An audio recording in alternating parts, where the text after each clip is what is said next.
आप सबको जय मसीह की गुड मॉर्निंग में शालोम एक और नए दिन में आप में से हर एक का स्वागत करता हूं। मैं आशा करता हूं कि आप लोग सुरक्षित हैं और परमेश्वर का हाथ आप में से हर एक के साथ बना हुआ है। आज एक बार फिर मैं आपको रिमाइंड कराना चाहता हूं कि कल रविवार है, संडे है और हर रविवार को हम लोग आपसे लाइव जुड़ते हैं फेसबुक पे सुबह 10 बजे। तो आप ध्यान रखिए, सुबह हर बार की तरह इस बार भी हम सुबह 10 बजे आपसे लाइव जुड़ेंगे, लाइव आराधना और लाइव वचन में। तो भूलिएगा नहीं, आप सुबह ज़रूर हमारे साथ लाइव जुड़िए और परमेश्वर की आराधना का आनंद लीजिए। आइए हम लोग आगे बढ़ेंगे। परमेश्वर के वचन में से हम लोग एक पद पढ़ेंगे। Matthew 5:30 You are the salt of the earth, but if the salt loses its flavor, how shall it be seasoned? It is then good for nothing but to be thrown out, trampled underfoot by men. परमेश्वर का धन्यवाद देंगे इस सुंदर वचन के लिए। एक बार फिर से आज के सुबह में परमेश्वर का वचन हमें प्रोत्साहित करता है कि हम पृथ्वी के नमक हैं। परमेश्वर हम की तरह एसोसिएट करता है कि अगर नमक हम हर एक चीज़ में डालते हैं, जिस भी चीज़ में डालते हैं उसका स्वाद इन्हांस कर देती है, तो वो हमें एसोसिएट करता है ऐसे नमक की तरह कि हम परमेश्वर के जो लोग हैं, हम लोग एक नमक का कार्य करते हैं। पर वो कहता है दूसरे ही आगे वर्स में कि अगर हम अपना स्वाद खो दें, अगर हम अपने वो सॉल्टीनेस खो दें, अपनी वो नमकीनपन खो दें, तो फिर हम किस चीज़ से नमकीन किए जाएंगे। वी वुड बी यूज़लेस अगर हम वो अपना एसेंस, वो अपना अरोमा या हमारा ऑरा अगर हम खो देते हैं। तो आज के दिन में हमको ये चीज़ ध्यान रखनी है कि अगर हम एक बहुत वैल्यूबल चीज़ है, अगर हमको सॉल्ट बोला जा रहा है, अगर हमारी वैल्यू इतनी है, बट द थिंग इज़ अगर जब हम अपनी वो वैल्यू खो देते हैं तो हम फिर दोबारा वो वैल्यू हम नहीं गेन कर सकते। वो कहता है कि उसके बाद वो सिर्फ फेंकने के और मनुष्य के पैरों के नीचे रौंदने के काम आएगी। तो हम इस चीज़ का ध्यान रखें कि अगर हमको एक स्टेटस मिला है, अगर हमको एक रिस्पॉन्सिबिलिटी मिली है, तो हम उसको अच्छे से निभाएं और परमेश्वर के लिए उसको इस्तेमाल करें। तो आइए हम लोग आगे बढ़ेंगे, सुनेंगे उस गीत को, उसके बाद बढ़ेंगे हमारे मेन वचन में।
शक्तिमान तू ही है मेरे जीवन का संगीत, तू ही महान सर्वशक्तिमान, तू ही है मेरे जीवन का संगीत।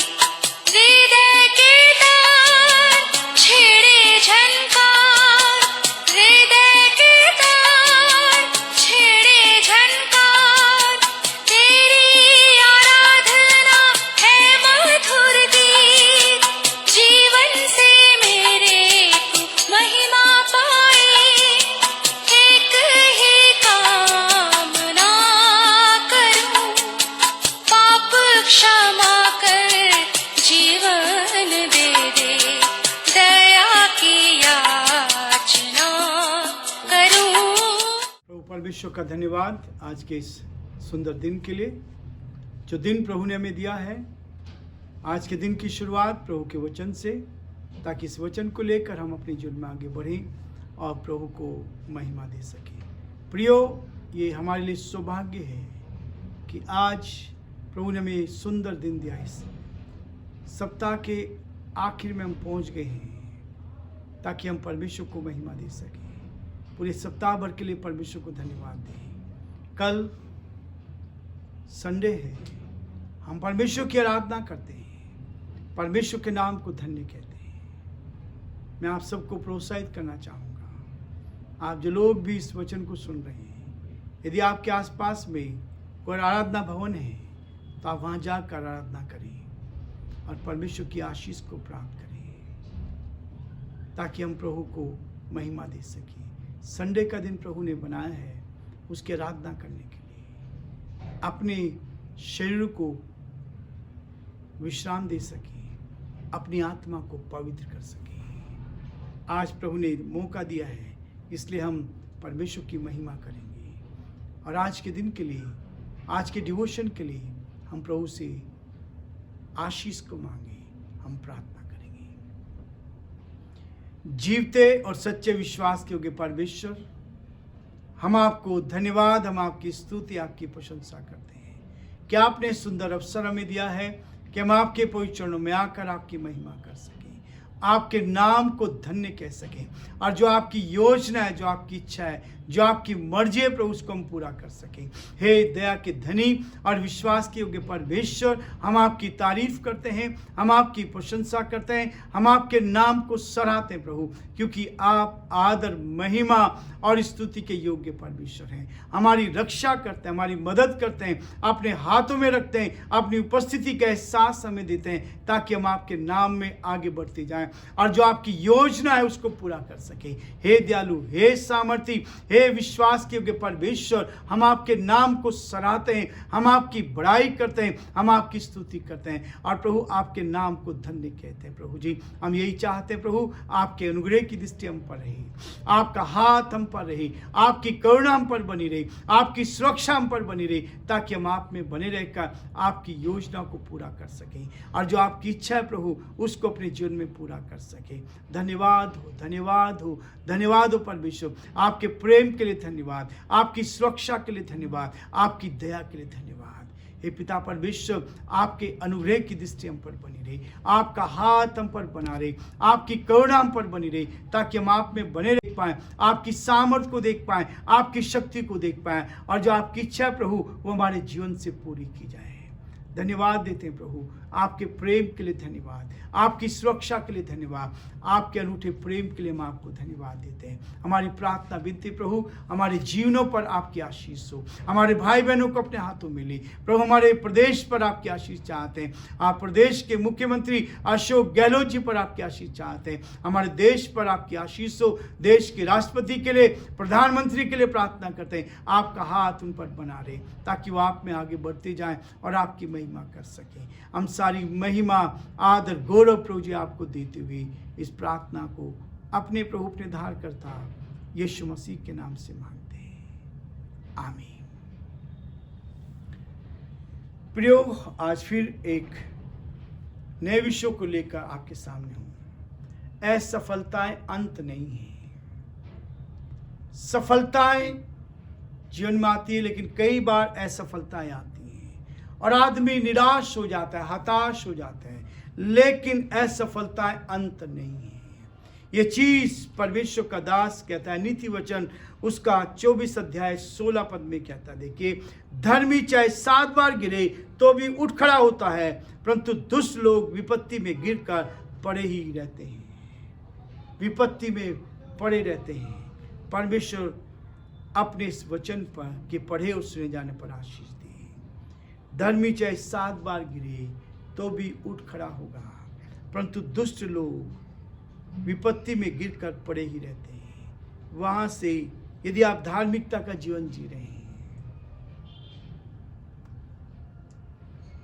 धार्मिकता का जीवन जी रहे हैं, तो परमेश्वर आपकी गलतियों को माफ कर सकता है।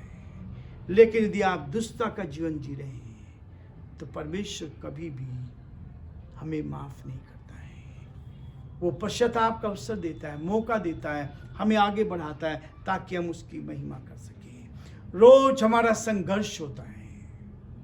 पुराना हमारा स्वभाव जो है और पुराना मनुष्यत्व और पुराना स्वभाव जो हमारा रहता है और नए मनुष्यत्व से रोज हमारा झगड़ा होता है। हमारा सारा जीवन इसी में जीना पड़ता है। इसलिए पौलुस ने इस बात को कहा है, वो इस बात को कहता है, परंतु पौलुस ने सच्चाई को पूरी ईमानदारी के साथ इसका खुलासा करते हुए खुलेपन से इसको स्वीकार किया है। जहां तक मेरे पुराने मनुष्यत्व की बात है, मेरा पुराना जीवन जो है, मैं जानता हूं कि मेरे शरीर में कोई अच्छी वस्तु वास नहीं करती। इच्छा तो मुझ में है, परंतु भले काम मुझ में बन नहीं पड़ते, क्योंकि जिस अच्छे काम की मैं चाहना करता हूं, उसको चाहता हूं, वह तो नहीं करता, परंतु जिस बुराई की इच्छा नहीं करता वही किया करता हूं। वही क्या करता हूं। यदि मैं वही करता हूं जिसकी इच्छा नहीं करता, तो उसका करने वाला मैं न रहा, परंतु पाप जो मुझ में बसा हुआ है। रोमियो उसका 7 अध्याय उसके 18 और 20 पद में इस बात का वर्णन करते हुए पौलुस कह रहा है कि जो अच्छा काम मैं करना चाहता हूं वो मुझसे हो नहीं पा रहा है, लेकिन जो बुरा नहीं करना चाहता हूं मुझसे हो जाता है। वो मुझसे हो जाता है, और ये जो पाप है मेरे जीवन में वो मुझे इससे कराता है। वह इस बात को जान गया कि पाप पर जयवन तब तक नहीं हो सकते जब तक हम पाप के लिए लगातार स्वयं को मरा हुआ नहीं जान पाते। जब आप पाप के लिए मर जाते हैं तभी आप पाप पर जीत पा सकते। यदि पाप आपके अंदर जिंदा है, पाप को लेकर आप चल रहे हैं, तो आप कभी भी उस पर जीत नहीं पाते। अपने भीतरी नए मनुष्यत्व को नए चुनाव करने का अवसर दीजिए। रोमियो का 6 अध्याय 11 पद में आपके नए मनुष्यत्व को पाप के लिए नया अवसर, उसका चुनाव करने का नया अवसर प्रदान करें। जीवन भर चलने वाले इस संघर्ष में ऐसे अनेक अवसर आ सकते हैं। ऐसे अवसर आते हैं जब आपका जीवन बदल गया, पश्चाताप आपने की, जीवन में नया जन्म आपने प्राप्त किया, और तब आपका संघर्ष शुरू होता है। नया मनुष्यत्व पुराने मनुष्यत्व को परास्त कर देता है। नया मनुष्यत्व पुराने मनुष्यत्व को परास्त कर देता है। हमें निराश होकर पीछे हटने की आवश्यकता नहीं है। कई बार होता है कि हम निराश हो जाते हैं। प्रभु में जब हम बढ़ रहे होते हैं तो शैतान बहुत सारी समस्याओं को लेकर आता है, शैतान बहुत सारी परेशानियों को सामने लेकर आता है। इसमें निराश होने की आवश्यकता नहीं। धार्मिकता के विषय में कहता है, चाहे धर्मी 7 बार गिरे तो भी उठ खड़ा होगा। परमेश्वर आपको उठाएगा, उसका हाथ आपके साथ बना रहेगा। बारंबार असफलताओं के कारण अनेक मसीह अपने आप को दोषी ठहराने लगते हैं, दोषारोपण करने लगते हैं। मैं जीते जी ही इस बात से अनभिज्ञ हूं। बाइबल कहती है सब जो मसीह यीशु में है उन पर दंड की आज्ञा नहीं है। रोमियो का 8 अध्याय उसके 1 पद में ये वचन लिखा गया है। सो जो मसीह यीशु में है उन पर दंड की आज्ञा नहीं है। पवित्र आत्मा कभी भी परमेश्वर के लोगों को दोषी नहीं ठहराता है। पवित्र आत्मा कभी भी परमेश्वर के लोगों को दोषी नहीं ठहराता, परंतु कायल करता है। वो कायल करता है, वो इस बात के लिए कायल करता है कि वह हम फिर से पश्चाताप करे और अपने जीवन को प्रभु के हाथों में सौंपे। लेकिन एक व्यक्ति जो कायल नहीं हुआ, यहूदा इस्करियोती ने दोषारोपण स्वीकार किया और वही उसकी भारी विनाश का कारण बन गया। यदि वो अपने आप को कायल कर लेता तो वो पश्चाताप को स्वीकार करता, वो दोषारोपण को से दूर रहता। उसने अपने आप को दोषी ठहरा लिया और विनाश में ले गया। इसके विपरीत शिमोन पतरस कायल हुआ। शिमोन पतरस ने अपने आप को कायल किया और अद्भुत रीति से पुनः स्थापित हुआ। परमेश्वर ने उसको बढ़ाया, फिर से उसको खड़ा किया। यहूदा तो मसीह यीशु के साथ केवल एक बार ही उसने विश्वासघात किया, परंतु पतरस ने 3 बार उसका तिरस्कार किया। लेकिन पतरस कायल हुआ और यहूदा दोषारोपण लेकर अपने आप को समाप्त कर लिया। सबसे बड़ी बात यह है कि जब हम प्रभु के पास आते हैं, पतरस ने इससे सबसे महत्वपूर्ण सबक जो सीख लिया था कि संयम और धीरज के साथ लगातार प्रयास करते रहना है। संयम के साथ, धीरज के साथ लगातार प्रयास करते हुए ईश्वरीय भक्ति में आगे बढ़ सकते हैं। यह बात उसने अपनी दूसरी पत्री में लिखा। दूसरा पतरस उसका 1 अध्याय 6 पद में वो इस बात को स्पष्ट करता है। लगातार संयम के साथ, धीरज के साथ, परमेश्वर के साथ बढ़ते चलो, क्योंकि परमेश्वर हमारे प्रति धीरजवंत बनता रहता है। वो हमें धीरज बनाता है, वो हमारे अंदर धीरज को उत्पन्न करता है, वो हमें आगे बढ़ाता है। विशेषकर हमारी आवश्यकताओं के विषय में हमें जुट कर प्रयास करना चाहिए, हमें उसके पीछे चलते रहना चाहिए कि हम पवित्र जीवन जिए। यह परमेश्वर की भलाई है। परमेश्वर आपके जीवन में भला करना चाहता है। उसकी सहनशीलता और धीरज भी जो हमें लगातार मन फिराव के लिए प्रेरित करती है। लगातार परमेश्वर का वचन हमें मन फिराव के लिए कहता है। रोमियो उसका 2 अध्याय उसके 4 पद में वो स्पष्ट इस बात को कहता है, हम परमेश्वर का भय मानते हैं क्योंकि वह हमें बहुतायत से क्षमा करता है। वो हमें क्षमा करने वाला परमेश्वर है। मसीह यीशु बिना विश्राम के लगातार अपने पिता के दाहिने हाथ के लिए मध्यस्थता करते हैं। वो मेरे आपके लिए मध्यस्थ बन गया, वो मेरे आपके लिए परमेश्वर के सामने मध्यस्थ बन गया। इस कारण हमें पाप की परीक्षा का सामना करना चाहिए। पहला यूहन्ना उसका 2 अध्याय उसके 1 पद में कहता है, परमेश्वर कुमार है, हम मिट्टी हैं। प्रियो, परमेश्वर हमारा कुमार है, हम मिट्टी हैं। हम अभी भी निर्माण की प्रक्रिया में हैं, अभी भी हम बनाए जा रहे हैं। परमेश्वर हमें बना रहा है, वो हमारा कुमार है। धीरजवंत बने, तब हम हमारे प्रयासों में आगे बढ़ते जाएंगे। परमेश्वर हमारी सहायता करे। हमें प्रयास करना छोड़ देना नहीं है। परमेश्वर की संतान के लिए कोई भी असफलता अंत नहीं हो सकती है। प्रियो, जो समय हमें मिला है उस समय को भरपूरी के साथ हम इस्तेमाल करते चले जाएं और परमेश्वर आप सबको बहुत आशीष देगा और परमेश्वर हमें आगे ले जाएगा। सफलताएं हमें निराश ना करें, परंतु हम आगे बढ़ते जाएं। परमेश्वर आपका हाथ पकड़कर आपको आगे ले जाएगा। प्रभु आप सबको बहुत आशीष दे। Thank you so much. अभी तक आप लोग हमारे साथ बने रहे। परमेश्वर का हाथ और उसका अनुग्रह आप में से हर एक के साथ बना रहे। Have a nice day. God bless you all.